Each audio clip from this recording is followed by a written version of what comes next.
12절서 16절까지만 교독하시겠습니다. 마가복음 14장 12절입니다. 무교절의 첫날 곧 6월절 양 잡는 날에 제자들이 예수께 여짜오되 우리가 어디로 가서 선생님께서 6월절 음식을 잡수시게 준비하기를 원하시나이까 하며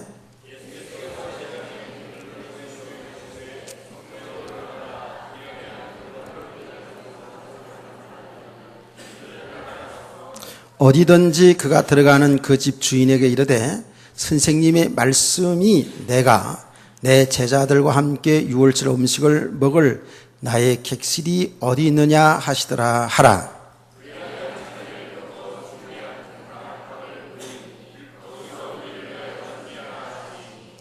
제자들이 다 같이 봅니다. 제자들이 나가 성내로 들어가서 예수께서 하시던 말씀대로 만나 6월절 음식을 준비하니라. 아멘. 찬양.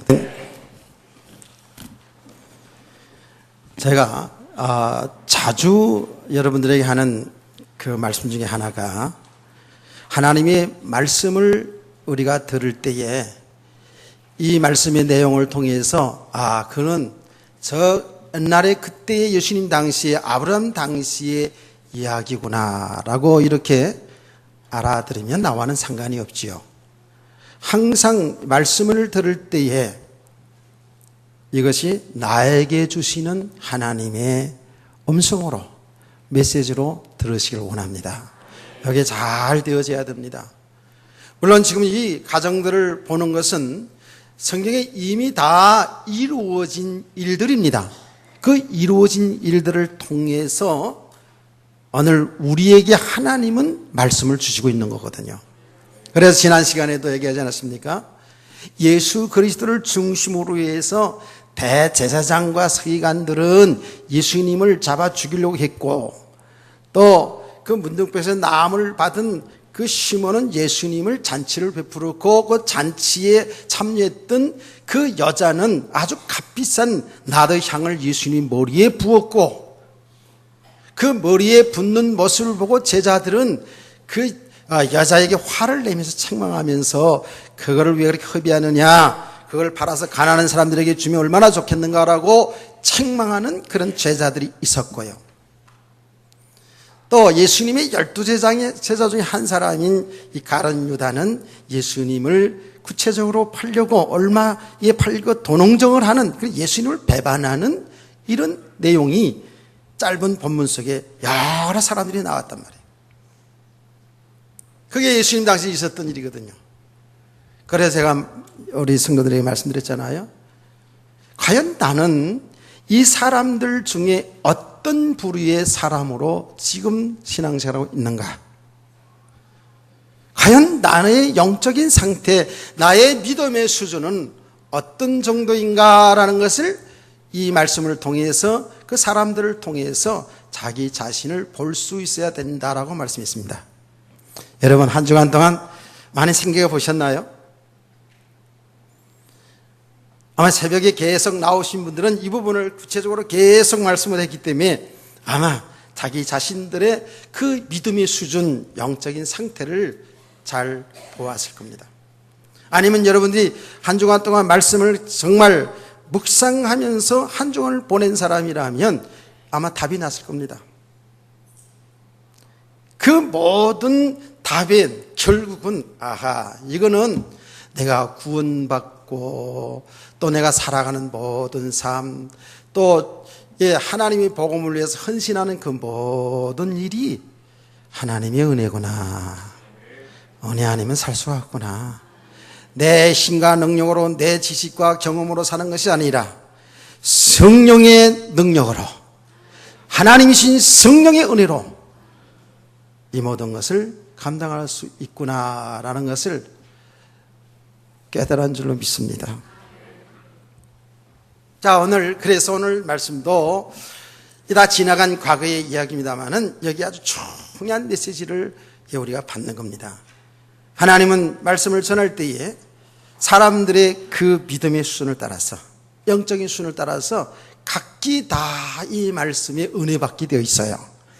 그래서 도대체 무슨 말인지 내용조차도 무슨 말인지 모르겠고 이해도 안 되고 그럴 수도 있습니다. 그래도 하여튼 간에 집중하여 말씀을 듣는 가운데에 하나님의 성령님의 역사로 인하여서 오늘 이 말씀들이 깨달아지고 알아지고 믿음이 세워지고 은혜가 충만할 줄로 믿습니다. 자, 오늘 이 내용이 뭐냐 하면 이제 예수님이 이제 사역을 다 마무리하는 단계인데 6월절 만찬을 준비하는 내용이에요. 6월절 만찬을 준비하는 내용이에요. 이 6월절 만찬을 준비하는 내용 속에 들여다볼수록 주님의 은혜가 여기 충만하게 넘쳐요. 자, 6월절 만찬을 준비하는 내용인데, 그러면 우리 신앙생활 오래 하신 분들은 6월절 그러면 딱 머리 떠올리죠. 근데 새로 나오신 분들 가운데는 이 내용이 무슨 내용인지, 6월절이 뭐야? 6월절 만찬 준비가 뭐냐? 분명히 6월절 식사 준비하는 내용이 나오거든요. 근데 이게 나와 무슨 관계가 있느냐? 잘 모를 수 있단 말이에요. 자, 여러분 물어봅니다. 6월절 그러면 이게 뭐죠? 크게 얘기하세요. 6월절은 뭡니까? 아시는 분들이 얘기했습니다. 이스라엘 백성들이 애굽의 바로 왕에 속해서 노예 생활한 지 430년 만에 해방된 사건이 6월절이에요.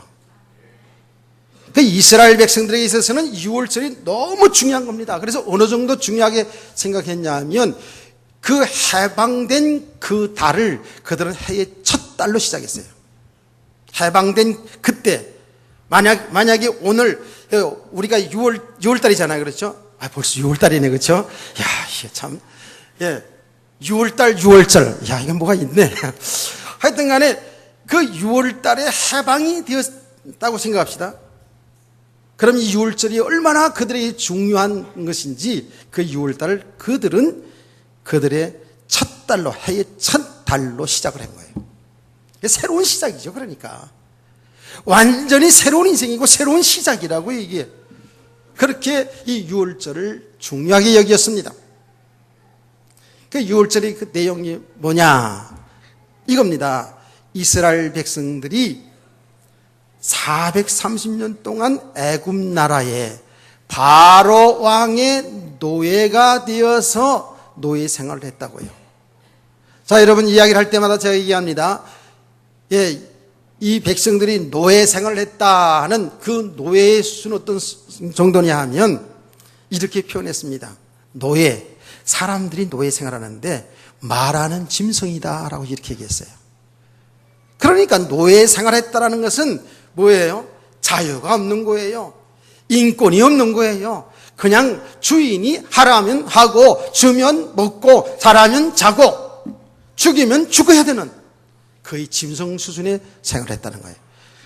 처음부터는 그리 되지 않았죠. 요셉이 살아있을 때는 그러지 않았는데 요셉이 죽은 이후에 새로운 바로 왕이 등장해가지고는 이스라엘 백성들 엄청나게 노예 생활을 시켰어요.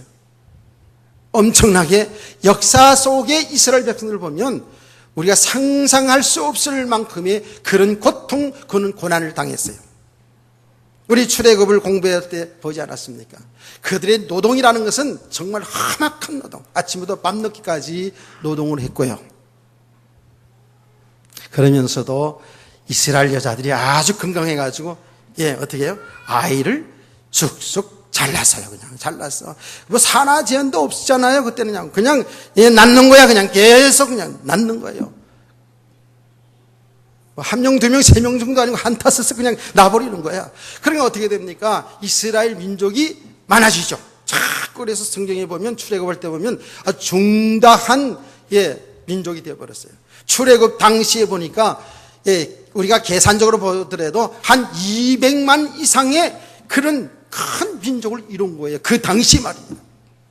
이렇게 막 번성하고 번성하니까 바로 왕이 생각한 거죠. 야, 이것들 그냥 놔뒀다가는 큰일 나겠다. 이들이 막 어느 날 도끼 들고 칼 들고 창 들고 일어나면 이거 좀 어지럽겠다. 그런데 만약에 저 다른 나라가 쳐들어왔을 때 이 이스라엘 백성들과 합쳐버리면 애굽 나라 자칫하면 어려움 당했다라고 생각할 수 있잖아요. 정치하는 사람들. 그래가지고 얼마나 핍박을 가하고 얼마나 힘들게 했냐면 나중에는 아이를 가져서 자식을 낳으면 아들 낳으면 아들 어떻게 해요? 죽여버리라고 했어요. 아들 낳으면 죽여버렸다니까. 이렇게 살인 정책까지 쓴 거예요. 도대체 사람으로서 도저히 살 수가 없는 동네가 되어버렸어요. 이게 노예 생활에 비참한 거예요. 자유와 인권이 무시된 거. 이들은 이때 그 고통 가운데 하나님 앞에 부르짖습니다. 하나님 살아계십니까? 어쩌면 우리를 이렇게 고난 가운데 두십니까? 라고 그들이 울부짖어 기도합니다. 거기에 하나님이 시간표예요. 하나님이 지금 계획 다 있으시거든요. 하나님은 이미 아브라함 때 이 계획을 말씀하셨잖아요. 너희가 이방이 계획이 됐다가 4대 만에 돌아오리라고 한 그 말씀을 여러분 기억하시죠? 하나님이 그러니까 이 역사를 다 움직이고 있어요. 그냥 이렇게 저렇게 되어가는 것처럼 보이지만 하나님은 하나님의 구원 계획을 가지고 하나님이 역사를 움직이는 줄 믿으시길 바랍니다. 이제 그때가 된 겁니다. 말하자면 다시 돌아올 때가 된 거예요. 그래서 여러분이요, 삶 속에 말하자면 엄청난 축복이 온다든지 엄청난 고난이 온다든지 여러분 모든 삶 속에 하나님이 지금 하고 계셔요. 그걸 잘 인도받아야 돼요. 특별히 우리에게 특별한 삶 속에 이런 엄청난 고난이 왔다. 이건 지금 하나님의 사인이거든요. 하나님이 하신 일을 지금 더 세게 알도록 하기 위해서 우리로 하여금 하나님이 하신 일을 보게 하기 위해서 우리에게 이런 응답도 고난도 있는 줄 믿으시길 바랍니다. 자, 이때 하나님께서는 이스라엘 백성들을 출애굽시키기 위해서 한 사람을 준비했는데 그 사람이 누구냐면 모세입니다. 모세. 그 역사를 다 얘기하자면 오늘 밤새도록 해야 되잖아요. 그렇죠? 나 지금 좀 약간 마음이 급합니다. 제가 오후 시간에도 계속 해야 되는데 오후 시간에 어딜 가가지고 지금 이 내용을 이제 해야 되는데, 자, 모세를 준비해가지고 하나님은 모세를 바로왕에 보내가지고 뭐라 그러게 합니까? 이 백성은 하나님의 백성이기 때문에 이제는 그만큼 불에 잡수셨으면 좀 내보내주세요. 그 얘기입니다. 그래서 이 백성은 저 광야로 나가서 하나님 앞에 제사를 드리고 하나님을 섬기를 하나님의 백성입니다 라고 이렇게 얘기하면서 내보내달라고 얘기합니다. 그랬더니 바로왕이 보내줍니까? 안 보내주죠. 얼마나 독한 인간인데 안 보내줬습니다. 그래서 하나님께서는 재앙을 내립니다. 재앙을 몇 가지 재앙 내렸다고요? 크게 몇 가지 재앙? 이 10가지 재앙을 내렸는데 하나님이 살아계신 증거를 보여주고 하나님이 우상을 숭배하는 애굽 사람들에게 심판하는 장면이거든요. 그게 이제 정말 심판이 그렇게 다 되는 거 아니겠어요? 그 10가지 재앙을 다 지금 시간이 없어서 얘기 못 하잖아요. 우리 출애굽할 때 자세히 공부했다고요. 자, 재앙을 그렇게 무서운 재앙을 내리는데도 이 애굽의 바로왕이 내보내줄 듯 하다가 안 보내주고 내보내줄 듯 하다가 안 보내주고. 야, 여기요, 영적으로 보면요, 마귀가요, 우리 사람들을 칵 붙잡고요, 여러분 붙잡고요, 하나님 앞으로 나가면 여기 뭐요, 하나님 축복을 받고 살잖아요. 그러니까 그냥 꼭 붙잡고. 진짜 이거 대단한 거예요. 내 줄 듯 하다 안 보내주고, 내 보낼 듯 안 보내주고, 이렇게 한다고요. 그래서 9가지까지 재앙이 나는데도 바로왕이 마음이 강팍해져가지고 내보내지 않았어요. 제일 마지막 10번째 재앙이지 않습니까? 10번째 재앙이 뭐냐 하면 애굽 나라의 왕의 아들, 첫째 아들부터 시작해서 저 서민청 종의 아들까지 첫 자녀는, 첫 새끼는 다 죽는 재앙이 선포되는 거예요. 사람뿐만이 아니라 짐승도 첫 새끼는 다 죽는 거예요. 이런 어마어마한 재앙이 10번째 재앙이에요.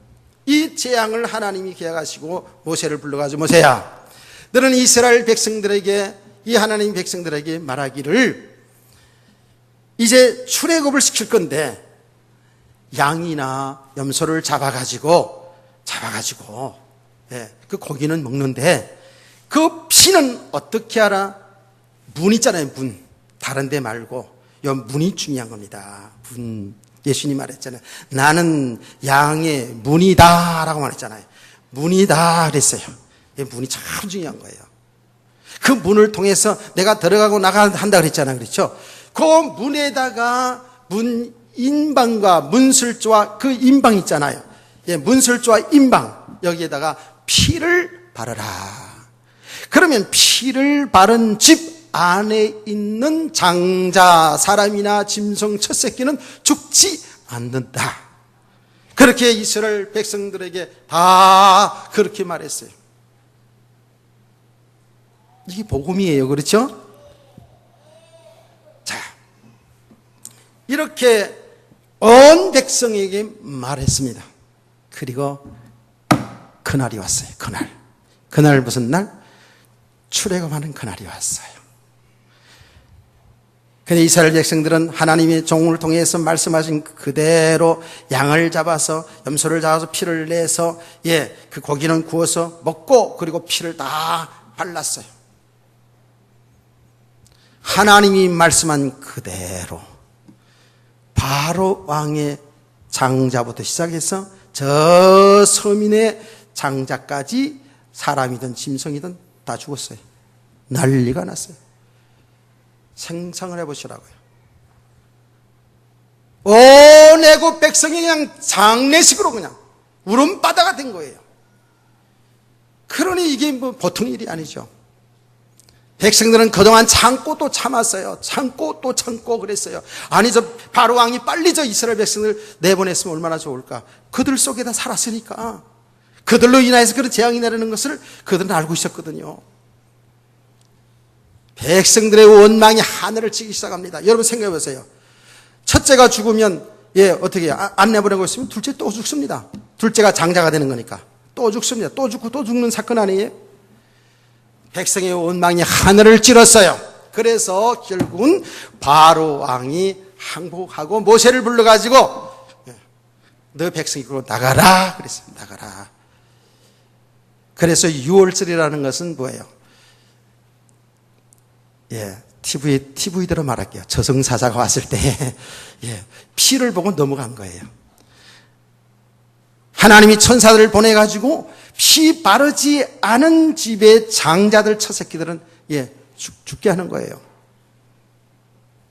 그런데 피를 바른 그 집 안에 있는 장자는 그 집 부모들이 그 장자가 사실은 지금까지 살아온 것이 어떤 삶을 살았든지 어떤 인간이든지 피를 바른 그 집안의 사람은 그 장자는 살게 된 줄 믿으시기 바랍니다. 이 사건을 통해서 바로왕이 항복하고 이스라엘 백성을 내보내 출애굽을 시킨 거예요. 내보냈다고요. 그래서 6월절이라는 말이 피를 보고 넘어갔다라는 말이라 했죠. 넘어갔다라는 거예요. 그러니까 이스라엘 백성들에 있어서는 이 사건이 엄청난 것이죠. 자기들이 430년 동안 그렇게 고생했던 그 노예 생활에서 해방된 사건을 기념하는 것이 출애굽이고 이것이 뭐예요? 6월절이에요. 아멘. 그 출애굽의 그 중요한 의미는 뭐예요? 해방이에요. 자유함이에요. 이거는 언제까지? 영원한 규례라고 그랬어요. 출애굽기 12장에 자세히 나오거든요.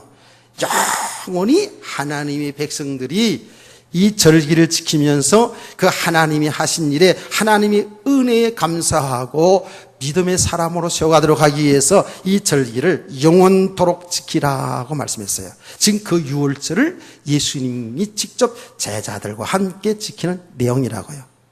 근데 출애굽기 12장에 보면 6월절을 지키는데 6월절을 지키는데요. 6월절 어린 양을 잡고 일주일 동안을 이 절기를 지켜요. 일주일 동안을. 하나님의 백성들이 일주일 동안 그래서 6월절 양을 잡는 날까지 포함해서 8일 동안을 이 절기를 지키거든요. 그래서 이스라엘 백성들이 출애굽해서 가나안 땅에 살 때에도 이 날을 잊지 않고 기념하고 그 하나님의 은혜를 잊지 않고 믿음의 사람으로 살기 위해서 계속 이 절기를 지키는데 한 주간 동안은 모든 백성들이 자녀들과 함께 집 밖으로 나가가지고 실제로 천막을 치고요. 그때 그 출애굽의 그 역사를 기념하기 위해서 잊지 않게 해서 자녀들이 교육하기 위해서 이렇게 일주일 동안을 하나님 말씀대로 지켰다고요. 근데 그때 일주일 동안을 지킬 때에 어떤 개냐면 먹고 나가야 하잖아요. 그렇죠? 도망가도 먹고 가야 되잖아.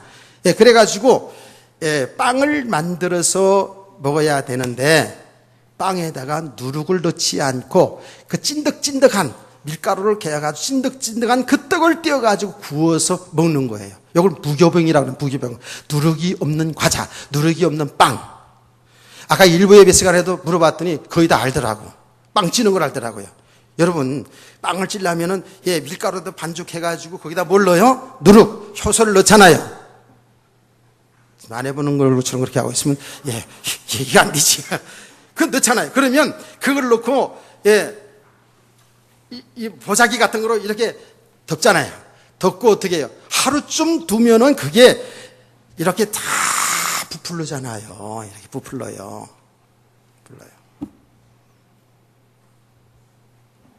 그러면 그거를 떼어가지고, 거기다 뭐 팥고물다 넣어가지고, 안고를 넣어가지고 찌잖아요.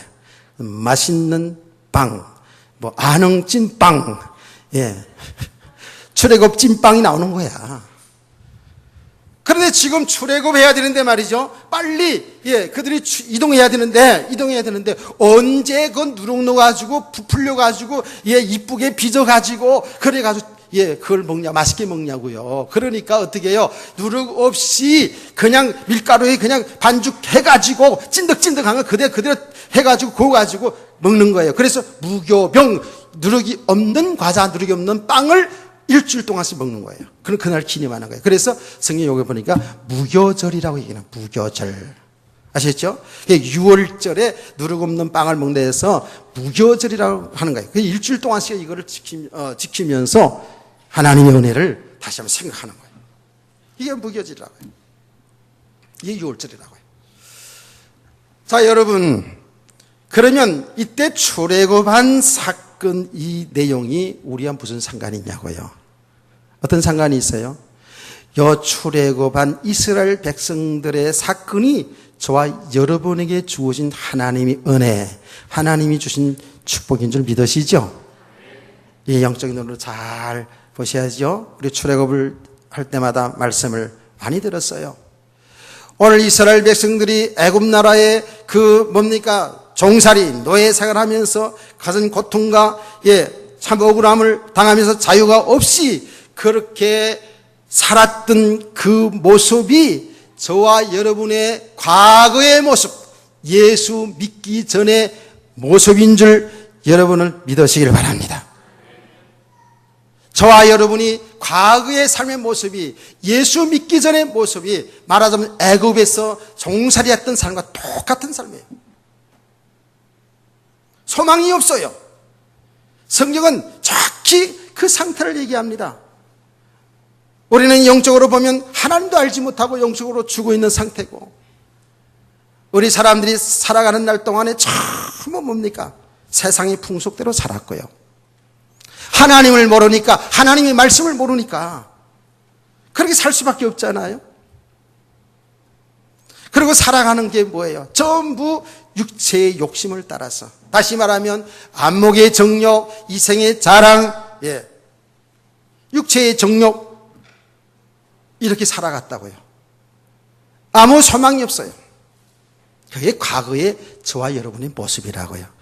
성경은 아주 정확하게 우리 사람들의 그 영적인 상태를 정확히 이야기하고 있다고요. 그래서 늘 저는 이야기할 때마다 그 내용을 에베소서 2장 1절 3절 말씀을 가지고 구체적으로 얘기하지 않습니까? 하나님 믿지 않고 살아가는 저 불신자들, 과거의 우리의 모습은 하나님 모르니까 그렇게 살았다고요. 아무 소망이 없었던 거예요. 이스라엘 백성들이 노예 생활하는 가운데 아무 소망 없이 잘 먹여 고깃국 주면 고깃국 먹고 안 주면 못 먹고 때리면 맞고 죽이면 죽고 아무 자유가 없이 인권 없이 이렇게 소망 없이 살았던 이스라엘 백성들의 그 모습이 과거에 저와 여러분이 예수 믿기 전에 모습이었어요. 그렇게 이해가 되십니까? 성경은 정확히 얘기합니다.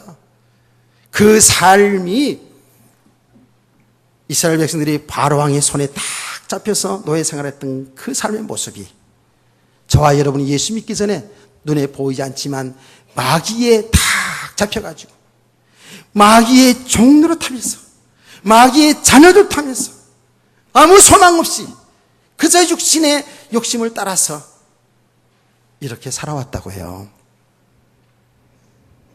이런 가운데에 우리 주 예수 그리스도의 십자가에 피 흘린 그 사건으로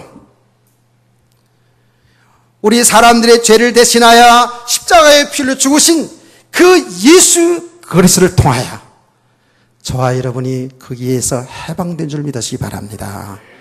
여기에 바로 구원이라는 거예요. 구원. 이스라엘 백성들이 출애굽을 통해서 하나님은 온 백성에게 하나님의 구원의 역사를 보여준 거예요. 그 구원은 어떻게 해요? 어린 양 피를 바르는 그날에 그들이 해방됐다고요. 구원됐다고요. 자유함을 얻었다고요. 그 말씀은 뭐라고요? 오늘 우리 인류를 대신하여 어린 양의 되시는 예수님이 십자가에 피 흘려 죽으시는 그 피 값으로 그 사실을 믿는 저와 여러분들이 그 죄에서 그 고통에서 영원한 저주에서 해방이 된 줄 믿습니다. 자유함을 얻은 줄 믿으시기 바랍니다. 자, 그런데 말이에요. 근데 지금 이게 지금 객관적인 복음의 내용인데 우리가 중요한 거는 그 내용을 좀 다 알고 있어요. 저와 여러분이 주 예수 나의 죄를 대신하여 죽으시고 부활하시고 승천하시고 앞으로 나를 데리러 오실 그 예수 그리스도를 믿으면 죄가 용서받고 내가 완전히 마귀의 그 종로로 돼서 이제 하나님의 자녀가 되었고 영원한 생명을 얻었다. 믿으시죠? 이 말씀을 너무 잘 알아요. 근데 중요한 것은 사실은 이 부분이에요. 예수 믿어서 이렇게 완전한 축복받았는데 그야말로 그 저주에서 해방되는데 출애굽이 되었는데 이제는 애굽과 바로왕과는 상관없는 이스라엘 백성이 되었잖아요. 근데 이스라엘 백성들은 출애굽에서 광야 생활할 때 어땠어요? 계속해서 그 애굽으로 돌아가려고 그래요. 430년 동안 그 하나님 없이 우상 숭배하는 그 배경 속에서 자라오면서요. 보고 듣고 자라오면서요. 완전히 이 사람들이 뿌리가 내려졌어. 그냥 체질이 되었어. 사상화되어 버렸어요. 하나님 없이 살아오는 그 삶이 그대로 뿌리가 내려졌어. 그러니까 걸핏하면은 애굽으로 돌아가려고 하는 거예요. 오늘날 저와 여러분의 모습이에요. 나는요, 나를 보더라도 그렇고 성도들을 보더라도 그렇고요. 야, 이게 보통 일이 아니구나. 과거에 살던 그것들이 그대로 모든 게 다 뿌리가 깊게 내려져 가지고 이게 완전히 그냥 여리고야, 여리고. 완전히 그냥 탁 똘똘 뭉쳐 있어요. 이게 깨어지고 부서져야 되는데 이게 안 되는 거예요. 예. 말씀을 들어서 알긴 아는데 빛을 받기는 말하는데 워낙에 견고하다. 워낙에 단단한 거예요. 그러니까 말씀을 들을 때는 우리가 구원받은 백성이고 참 자유함을 누리는 하나님의 자녀가 되었지라고 이렇게 알았는데 내 삶의 현장 들어가 보면 하나님과 상관없이 말씀과 상관없이 옛날 그 모습 그대로 살아간다고요. 내 육신의 모든 생각과 삶의 반응을 보면 삶의 행동을 보면 전부 복음과 상관없이 살아가는 일들이 얼마나 많습니까? 다 그렇다 그러면 여러분들이 참 상처되죠. 그래서 저와 여러분이 이미 예수 믿어서 출애굽이 되었는데 해방이 되었는데 진짜 자유함은 누리지 못하고 있어요. 잘 보세요. 왜? 아직도 묶여 있거든요. 여러분 잘 보세요. 여러분 어디에 많이 묶여 있어요? 가장 중요한 건 사람에 많이 묶여 있죠. 부모 자식 간에, 부부 간에 얼마나 묶여 있는지 몰라요. 거기 묶여 있는 만큼은 너무너무 고통이에요. 충족되고 기쁨도 있지만 우리가 어디에 많이 묶여 있어요? 여러분과 저는 정말 세상에 이 물질에, 돈에 많이 묶여 있어요. 이거를 못 넘어선다니까요.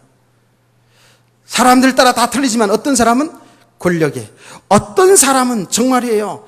세상의 육신의 정욕, 쾌락에 다 묶여가지고요. 도대체 거기 빠져나오지 못하고 방황하는 사람들이 얼마나 많은데요.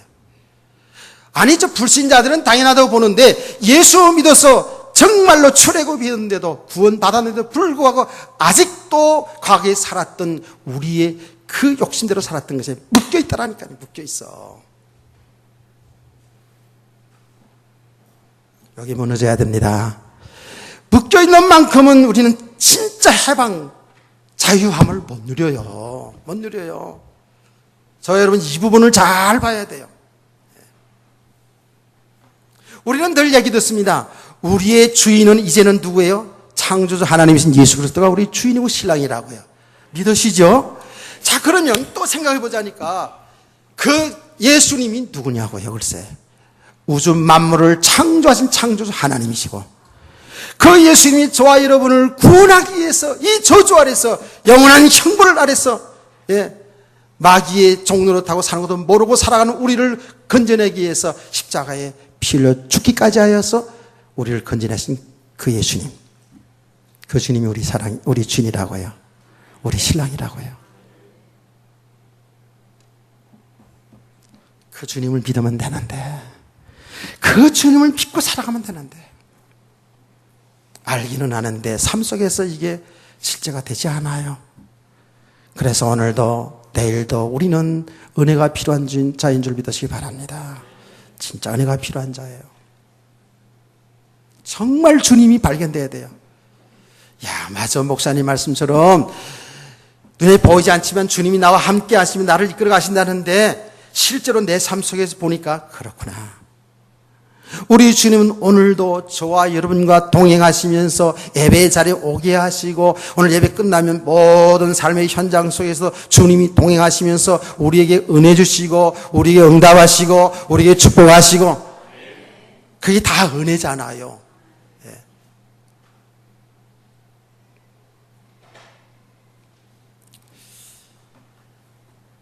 정말 이 충을 들으시길 바랍니다. 그래서 예수님을 그리스도로 믿는 우리가 예수님이 진정으로 나와 지금도 함께 하시며 나를 이끌어가시는 그 주님을 사실로 믿는 만큼은 자유함입니다. 돈 필요하잖아요. 여러분 사람도 필요하잖아요.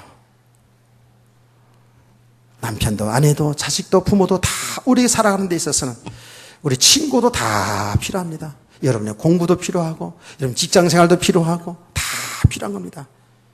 이게 다 하나님의 은혜 속에서 이루어진 줄 믿으시기 바랍니다. 그런데 정말입니다.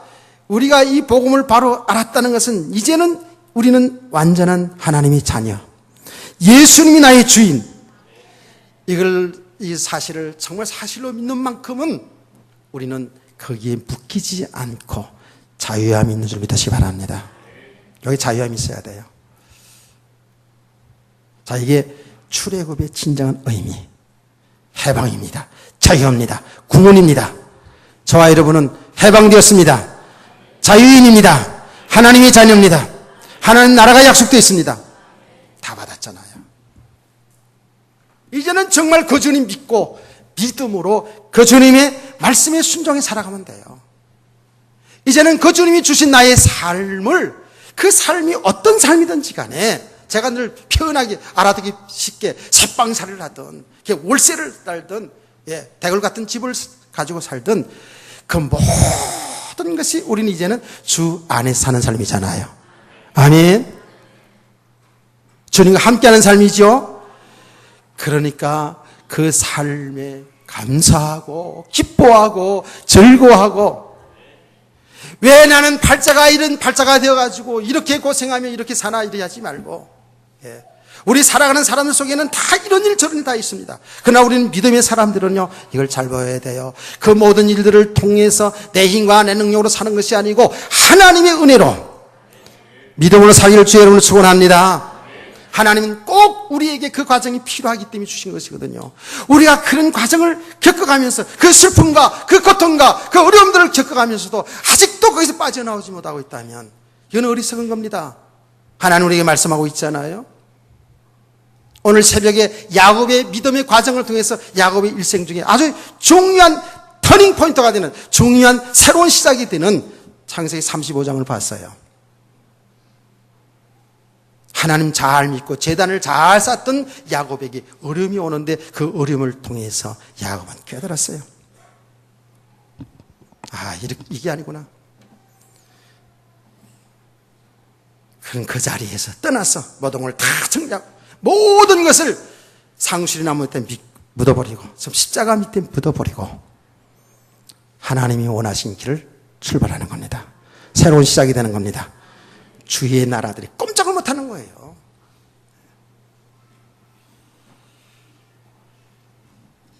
우리 성도들은 이제는 어리석음을 보면서는 안 됩니다. 하나님의 말씀을 통해서 이제 실제적으로 정확히 말씀과 내 삶의 현장에서 하나님이 하신 일을 잘 보시기 바랍니다. 그래서 어떤 것에도 묶이지 말고 정말 자유함이 있는 정말 행복한 그런 성도 되기를 주님을 축원합니다. 축원합니다. 여기 6월절 의미예요. 자, 하나만 더 하고 마칠게요. 여기에요. 6월절을 지금 6월절 식사를 준비하는 가운데에 제자들이 예수님께 말합니다. 제자들이 12절 말씀 보니까 무교절 첫날과 6월절 양 잡는 날에 제자들이 예수께 여짜오되 우리가 어디로 가서 선생님께서 6월절 음식을 잡수시게 준비하기를 원하나이까 하매 그랬어요.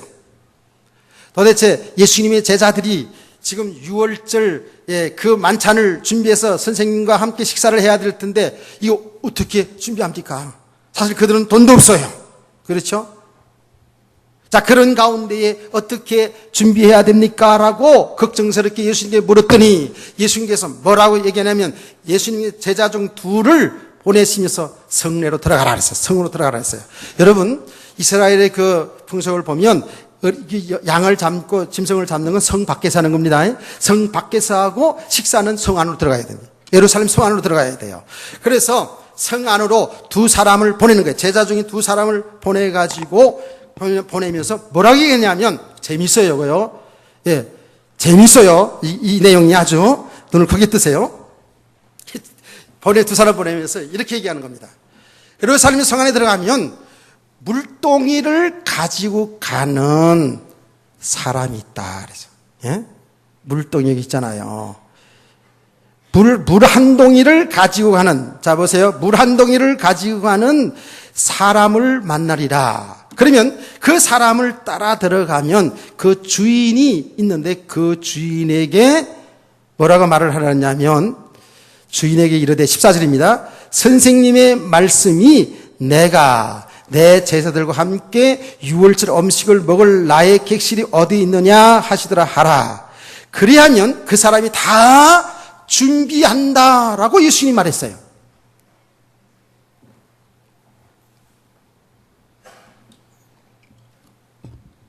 지금 6월절은 누가 준비하고 있다고요?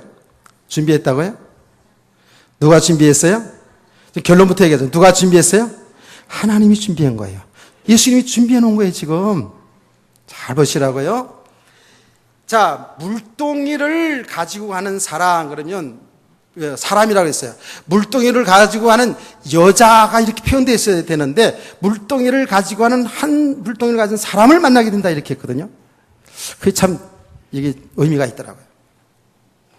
여러분, 이스라엘 풍속과 우리나라 풍속이 좀 비슷하다 그랬죠. 여러분, 우리나라에서도 시골에서 여름 사는 사람들, 오래 살으신 분들 알잖아요. 옛날에 우물가에 아주머니들, 처녀들이 물동이를 물길로 가잖아요. 그래서 노래도 있잖아요. 앵두나무 우물가에 동해처녀 바람난 있잖아요. 뭐도 누구도 다 누구 따라 어디 갔냐 그러면서 이 노래 있잖아요. 그 물동이를 이고 간다고 물 길러. 우리나라 남자들은 물 길러 가면 어떻게 해요? 저는 물 길러 가봤거든요. 어떻게 가요? 물지강, 지게를 만들어서 양쪽에 초롱을 가지고 이렇게 가고, 여자들은 물동이 딱, 야, 진짜 재주 있다고요, 우리나라 사람들.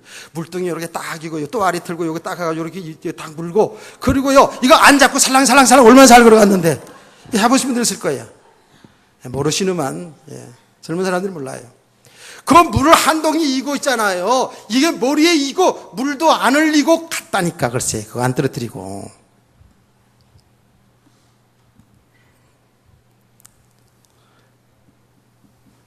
재미 되게 없는 모양이네. 그런데 이스라엘 백성들의 남자들은 물지강을 진 것이 아니고, 뭐예요? 가죽 부대로 물을 옮겼어요. 가죽 부대로 옮겼다고요. 여자들은 물동이 가지고 옮겼어요. 그런데, 그래서 이상하잖아요. 예수님은 그 물동이를 가는 여자를 만나라, 이렇게 얘기한 게 아니에요. 근데 예루살렘 성 안에는 사람들이 많이 왔다 갔다 하잖아요. 그런데, 물동이를 가지고 하는 한 사람을 만나게 될 거라 이렇게 했어요. 그래서 이 말씀을 원어로 보니까 그 말씀이 뭐냐면 안드로푸스라는 그 단어를 사용했는데 남성을 얘기하는 거예요. 남성.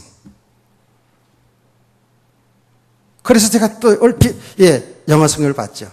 여자라고 표현되어 있고 남자라고 표현되어 있어요. 아, 그랬구나. 여자들 다 물동이 가는데 남자가 물동이를 가지고 안고 가면 특별하게 눈이 딱 뜰 거 아닙니까? 그렇죠? 이게 지금 예수님이 다 이미 말해 놓은 거예요. 예수님이 준비해 놓은 거예요. 그 남자를 따라가면 그 주인이에게 이렇게 말하면 다 준비할 것이다. 이미 예수님이 이 6월절 만찬, 너무 중요한 그런 메시지를 해야 될 그 6월절 마지막 만찬을 누가 준비했냐면 주님이 다 준비하셨어요. 그렇게 다 찼어요. 왜 그런지 아세요? 지금 이미 예수님은 체포령이 내렸어요. 우리가 14장 1절에서 봤지 않습니까? 대제사장 서기관들이 예수님을 이미 죽이려고 모의했고 이제 틈만 나면 예수를 잡으려고 하는 거예요, 지금요. 그래서 명절이라 지금 참고 있는 거예요.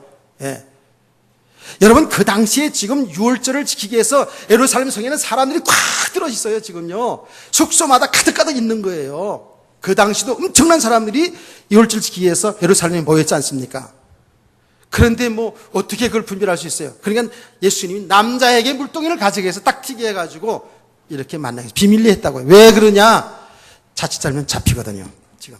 예수님 체포령이 내려진 때예요. 그래서 예수님과 그 제자들이 6월절 한다고 집에 모여서 있으면 어떻게 될까요? 자칫하면 다 잡히잖아요. 예수님은 6월절 만찬을 통해서 제자들에게 중요한 메시지를 지금 남겨야 되는데, 그래서 비밀리에 다 지금 움직이는 거예요. 다 준비를 주님이 다 하신 거라고요. 여러분요, 이걸 알아야 됩니다. 우리 성도들은요, 정말 하나님은 하나님의 일을 당신이 준비합니다. 아멘. 우리가 하는 게 아니에요. 우리가 하나님 일을 돕는다 이렇게 말하면 안 돼요. 제가 얘기했잖아요. 우리가 개척교회를 돕는다 이런 표현을 우리는 하잖아요. 사실은 돕는 게 아니에요. 하나님이 하나님 일을 하시는 거거든요. 하나님은 하나님의 구속의 역사를 위해서 모든 걸 다 준비한 줄 믿으시기 바랍니다. 준비했다니까요. 정말입니다. 우리 이 믿음을 가져야 돼요. 지난번에 그 마리아를 통해서 그 가난한 때에 그 옥합을 하나님이 준비했다니까. 그래서 예수님의 장례 절차에 그 중요한 구속사에게 그 쓰임받게 했잖아요. 여러분, 오늘 말씀을 통해서 여러분의 인생은 이미 하나님이 자녀로 구원받았어요. 하나님은 하나님이 구원하신 그 일 때문에 우리를 이끌어 가시는 가운데에서 모든 걸 다 준비한 줄 믿으시기 바랍니다. 모든 걸 다 준비했다니까 모두 다 뭐 축복, 육신 축복 이렇게만 생각하지 마시고, 하나님은 어떤 사람, 어떤 기능을 가졌든지 간에 부자는 부자를 통해서, 가난한 사람은 가난한 사람을 통해서 이런 기능 저런 기능을 가진 사람들을 다 하나님은 준비하는데, 믿음의 사람들을 준비하셔서 하나님이 구속의 역사를 일어나는 줄 믿으시면 아멘 하시기 바랍니다. 이게 하나님 역사거든요. 하나님 다 이렇게 준비했다고요. 그 6월절의 중요한 준비가 뭡니까? 유월절 어린 양이에요. 어린 양, 예, 예수 그리스도. 아멘. 그러니까 이 유월절 만찬의 주인공은 예수 그리스도예요. 결국은요, 예수 그리스도가 유월절 어린 양으로 잡혀 죽는 겁니다. 참 이게 놀라운 하나님의, 예, 비밀이죠. 출애굽할 때에 어린 양이 죽지 않았습니까? 그 어린 양이 예수 그리스도인데, 예수 그리스도가 바로 이 유월절에 십자가의 피를 죽습니다. 유월절 어린 양으로요. 그러니까 유월절 그 만찬 그 내용의 중심은 예수 그리스도. 하나님은 저와 여러분을 위하여 유월절 어린 양 되신 예수 그리스도를 창세전에 준비한 줄 믿으시기 바랍니다. 하나님의 준비라니까. 자, 보시라고요. 범죄한 인간에게 하나님은 창세기 3장 15절 여자의 후손을 통해서 뱀의 상하게 할 것이다 라고 하나님은 예수 그리스도를 준비하셔서 우리를 구원하실 것을 말씀하셨어요. 이게 복음의 이제 내용 아닙니까? 하나님은 죄를 범한 아담과 하와에게, 예, 한 짐승을 잡아 피 흘리기 위해서 가죽 옷을 해 입혔습니다. 하나님이 준비한 어린 양 예수 그리스도를 믿으시기 바랍니다. 하나님은, 예, 심판을 당할 노아 시대 때에 방주를 준비하여 그 당시 사람들을 구원한 줄 믿으시기 바랍니다. 어떤 사람이든지 방주 안에 들어가면 살았어요. 어떤 사람이 예수 그리스도 안에 들어오면, 예수 믿으면 사는 줄 믿으시기 바랍니다.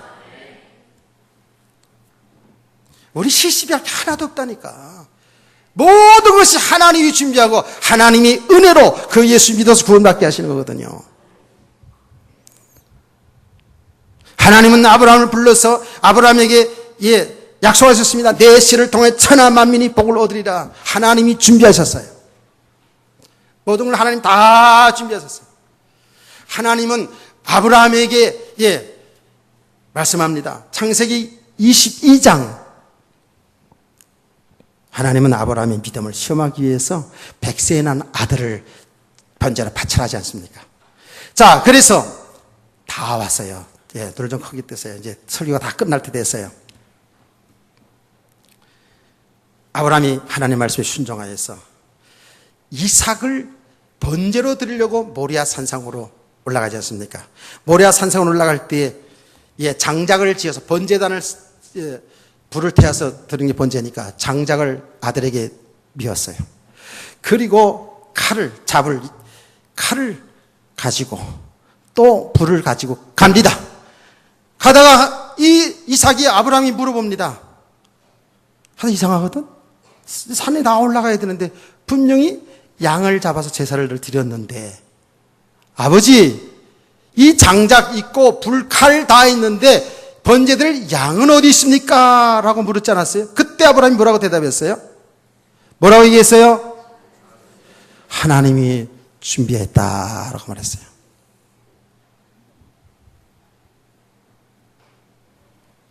하나님이 준비한 줄 믿으시기 바랍니다. 그런데 이제 양을, 예, 번제단을 들여놓고 이제 누구를 잡아야 돼? 하나님이 지금, 예, 이삭을 준비한 거 아닙니까? 그래서 이삭을 묶어놓고 아브라함이 칼을 들어 잡으려고 할 때, 아브라함아, 이제야 내가 나를 경외하는 줄 알았노라. 믿음이 통과된 줄 믿으시기 바랍니다. 여기 믿음이 이거잖아요. 자, 이렇게 할 때에 동시에 뒤에서 가시덤불 속에서 양이 음메하고 졸았다고요. 양소리 같아요? 아까는 양소리 낸다고 또 아까 일베는 으아 그랬다고 내가, 예, 애기 울음소리 내가지고요. 음메 그러지. 그래요. 보니까 양이 있어요. 그래서 양을 잡아서 이삭 대신에 제사 드렸잖아요. 그게 뭐예요? 여호와 이레. 그래. 여호와 이레. 하나님이 준비했다라는 거예요. 아멘. 여러분, 그 이레라는 그 말이 변천돼 가지고 에루라는 말이 된 거예요. 에루살렘 그 말이 있잖아요. 그 의미가 있어요. 이레, 준비됐다. 그게 언어가 발전돼서 에루. 야, 요새 말이에요. 요새 진짜 이거 앞으로 우리 몇 년 있으면 요새 아이들 쓰는 말 못 알아듣겠다고. 얼마나 말을 만들어가지고 하는지, 예? 별말이 다 있더라고. 살렘이 뭐예요? 살렘. 우리나라 말로 인사할 때 뭐라고 인사해요? 옛날에는 가난할 때는 식사하셨어요? 저반 잡수셨어요? 점심 잡수셨어요? 이렇게 했다고. 요새는 그렇게 인사하는 사람이 있어요. 안녕하세요 하고 인사하죠. 그렇죠? 영어로 어떻게 인사해요? 저 영어 좀 배우세요. How are you 그러잖아요. 중국말로 어떻게 해요? 니하오 그러잖아요.